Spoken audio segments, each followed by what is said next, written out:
Sabine, aujourd'hui, elle a décidé de faire les comptes. Elle regarde ses tickets un par un, mais elle se rend compte qu'il y a un problème. Sabine se rend compte que son gosse Thomas a pris sa carte bancaire pour aller parier sur Saint-Étienne-Laval. Et maintenant, ils sont fauchés. Sabine se rend compte qu'elle n'aurait pas dû mettre au monde ce mongol. Sabine va déménager et abandonner ce salaud.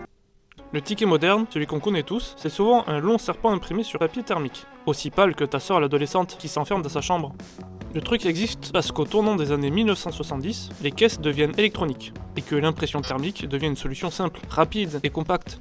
Le brevet américain d'un thermal printer, déposé à l'origine le 1er octobre 1965, est délivré le 17 février 1970, et est signé notamment par Stephen P. Emmons, Earl G. Alexander et Jack S. Kilby, chez Texas Instruments. Et pendant ce temps-là, les caisses électroniques commencent à remplacer les grosses machines mécaniques. Le Smithsonian rappelle qu'elles apparaissent dans les années 1950 et 1960, et dominent déjà le marché dans les années 1970.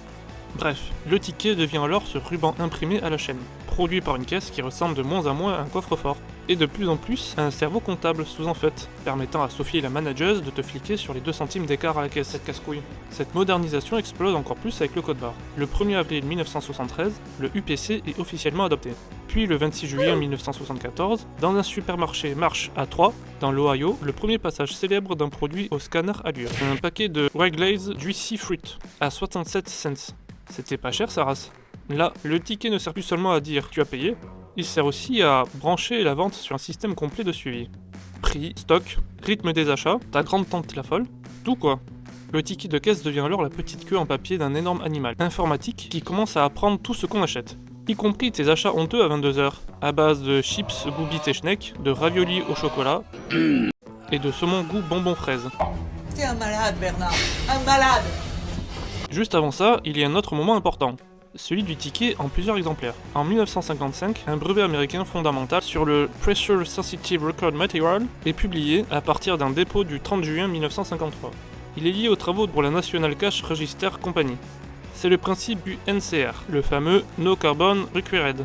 Plus besoin de glisser du papier carbone noir et dégueulasse entre les feuillets pour faire une copie. Tu écris, ça copie tout seul par impression. Et ça, pour les reçus, les factures, les bons, les carnets de caisse, c'est une révolution discrète, mais monstrueuse, comme ton voisin ce Shrek. Mais avant le ticket thermique, qui s'efface comme un souvenir de soirée à 3 grammes, il y a eu la grande époque des caisses mécaniques avec ruban.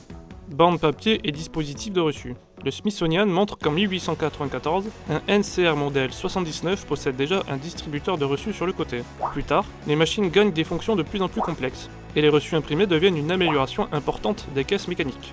En clair, le ticket de caisse ne naît pas tout de suite sous la forme du petit papier client qu'on connaît. Au début, il sert surtout à laisser une trace des opérations, à surveiller les employés et ses victimes, à totaliser les ventes, à mettre de l'ordre dans un commerce où, jusque-là, chacun pouvait un peu bricoler la vérité selon son niveau personnel de bas les couilles. Avant les caisses enregistreuses, le reçu existe déjà, mais sous des formes beaucoup plus bordéliques. Le Pen Museum rappelle qu'au début du XXe siècle, certains commerçants écrivent encore leurs reçus à la main.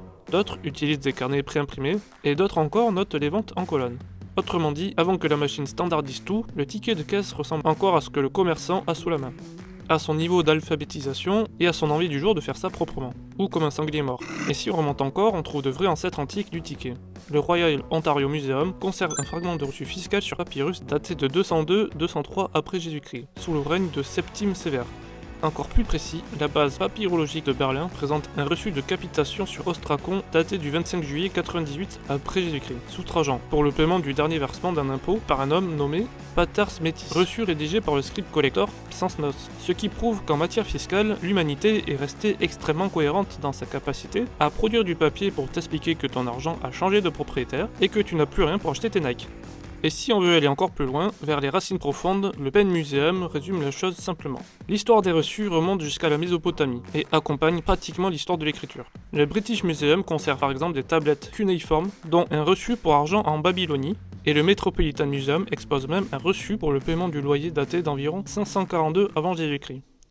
Donc non, le ticket de caisse n'est pas juste une invention de supermarché. Que la prochaine fois qu'un ticket de caisse sort d'une machine en faisant ce petit bruit sec de papier fatigué, tu pourras penser à un sanglier mort,